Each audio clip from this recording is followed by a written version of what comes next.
Assalamualaikum semua. Apa khabar? Cikgu harap semuanya sihat dan dah bersedia untuk meneruskan PDPR Bahasa Melayu pada hari ini. Baik, pada hari ini, tema kita masih kekeluargaan iaitu tema 1, Unit 2, Cerita Keluarga dan aktiviti kita pada hari ini ialah untuk membaca perenggan dan petikkan dengan sebutan yang betul dan intonasi yang sesuai. Jom kita teruskan. Murid-murid, pada hari ini kita akan membaca petikan Kenangan Sukaneka.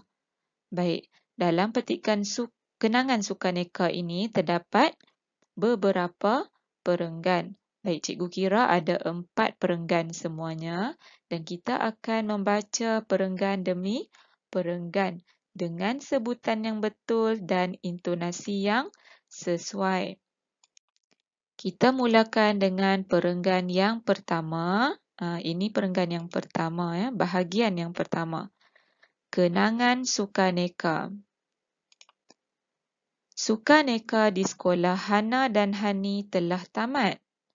Ayah mereka membawa mereka sekeluarga minum di sebuah restoran. Sementara menunggu minuman dihidangkan, ayah mereka menunjukkan gambar-gambar yang telah diambil oleh beliau kepada keluarganya. Tahniah kakak.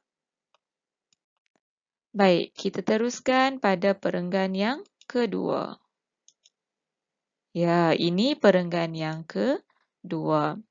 Baik, kita baca sama-sama pada perenggan ini. Tahniah Kak Hani kerana berjaya mendapat tempat pertama dalam sukaneka tadi, kata Hana kepada kakaknya. Kita teruskan dengan perenggan yang ketiga. Ya, Hani, kami bangga akan kejayaan kamu. Ibu berharap kamu bukan sahaja cemerlang dalam sukan, tetapi dalam pelajaran juga, kata Puan Yasmin. Seterusnya, kita teruskan pada perenggan yang keempat. Ini adalah perenggan yang keempat, iaitu perenggan yang terakhir dalam petikan kenangan Sukaneka. Terima kasih semua kerana memberikan sokongan kepada saya, jawab Hani dengan gembiranya. Baik murid-murid, kita ulang lagi sekali membaca kenangan Sukaneka secara berterusan. Kita tak perlu lagi tunggu perenggan demi perenggan, kita terus baca semua. Baik, mari kita baca sama-sama. Sukaneka di sekolah Hana dan Hani telah tamat. Ayah mereka membawa mereka sekeluarga minum di sebuah restoran. Sementara menunggu minuman dihidangkan, ayah mereka menunjukkan gambar-gambar yang telah diambil oleh beliau kepada keluarganya. Tahniah kakak. Tahniah Kak Hani kerana berjaya mendapat tempat pertama dalam sukaneka tadi, kata Hana kepada kakaknya. Ya, Hani, kami bangga akan kejayaan kamu. Ibu berharap kamu bukan sahaja cemerlang dalam sukaneka. Ibu berharap kamu bukan sahaja cemerlang dalam sukan, tetapi dalam pelajaran juga, kata Puan Yasmin. Terima kasih semua kerana memberikan sokongan kepada saya, jawab Hani dengan gembiranya. Bagus, ramai yang mengikut cikgu membaca dengan sebutan yang betul dan intonasi yang sesuai.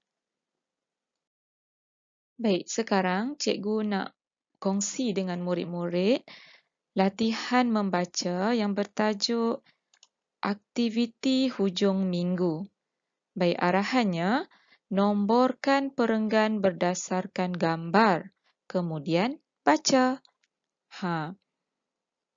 Kalau kita dapat latihan yang macam ni, pertama sekali, kita perlu nomborkan dulu gambar.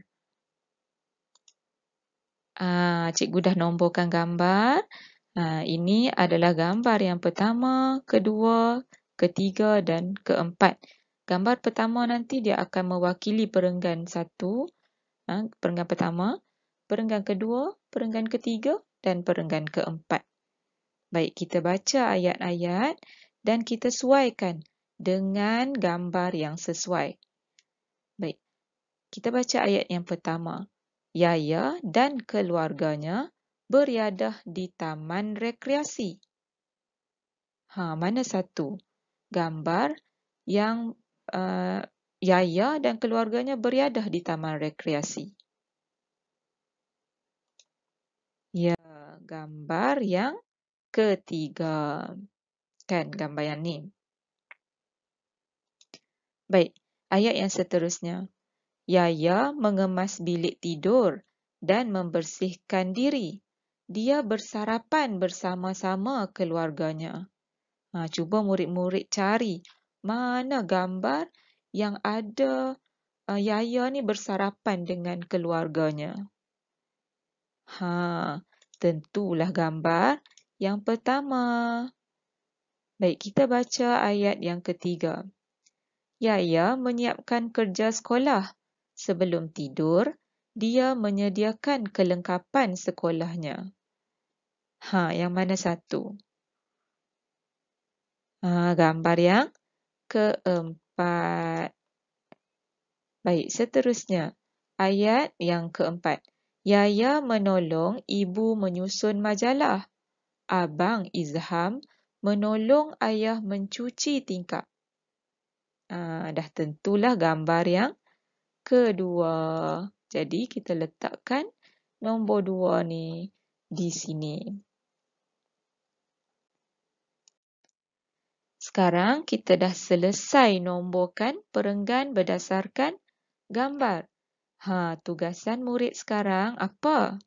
Murid-murid perlu baca petikan aktiviti hujung minggu mengikut susunan perenggan 1 hingga 4 dengan sebutan yang betul dan intonasi yang sesuai. Seterusnya, hantar bacaan kamu kepada cikgu melalui mesej suara dalam aplikasi WhatsApp secara peribadi. Tak perlu tulis, tak perlu lukis, hanya hantar bacaan kepada cikgu melalui mesej suara. Boleh tak? Cikgu tunggu ya. Sekian dulu untuk hari ini. Terima kasih.